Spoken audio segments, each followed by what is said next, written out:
We are called to be righteous, but not self-righteous. And we're also called, and I have to say this before opening it up to your hostile questions, we should also be very on guard against people who try to leverage the Word of God, the words of Jesus, for political ends. That is a dangerous thing to do. I don't want to do that. And I attempt every time. This is all sort of new to me. I'm so obviously not a great Christian that it's not like a lot of people are going to be like, oh, I want to be like him. But there are people, particularly Christian ministers, I have noticed, who are preaching a political message and pretending that it's the gospel. So let me just say, and I think my theology is right, I'm hardly a theologian, God is not on any country's side. Certain countries can decide to be on God's side, and that is true for people too. Okay? God doesn't have a partisan affiliation, he doesn't have a nationality, and if someone is telling you otherwise, that is just not true. It is not true.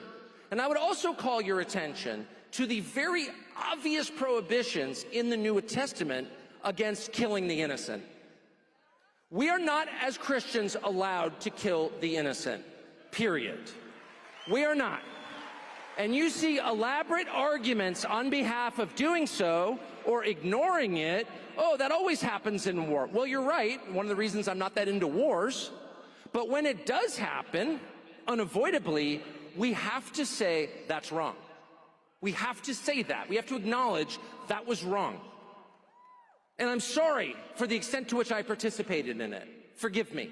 Because killing people who committed no crime is immoral. It will always be immoral. And people who do it will be punished for it. And nations that endorse it will be punished for it. That's a fact. And you are seeing now a very intense effort to convince you otherwise. Oh, it's fine. They deserved it. Really, did their children deserve it? If a man commits a crime, do we kill his kids? I don't care if it's in Minneapolis or Gaza City. No, we don't. And if we do accidentally, we say, I am so sorry that we murdered someone who did nothing wrong, because it is murder. And to see Christian pastors make excuses for that is one of the most, and that's not a partisan question.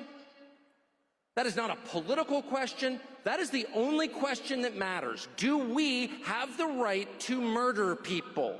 And the resounding answer that Christianity provides us is no. I don't get into the whole debate, I didn't even know the terms, dispensationalist, or whatever, replacement. I'm an Episcopalian, okay? I don't enter these debates, or was. My theology is super simple. I like the Beatitudes. Read them yesterday. I actually think, was it Michael reading them, some of them here? I think any honest person would say it's the essence of the Christian faith. And killing tens of thousands of children and then making excuses for it on behalf of a foreign government is not in there. It's antithetical to that.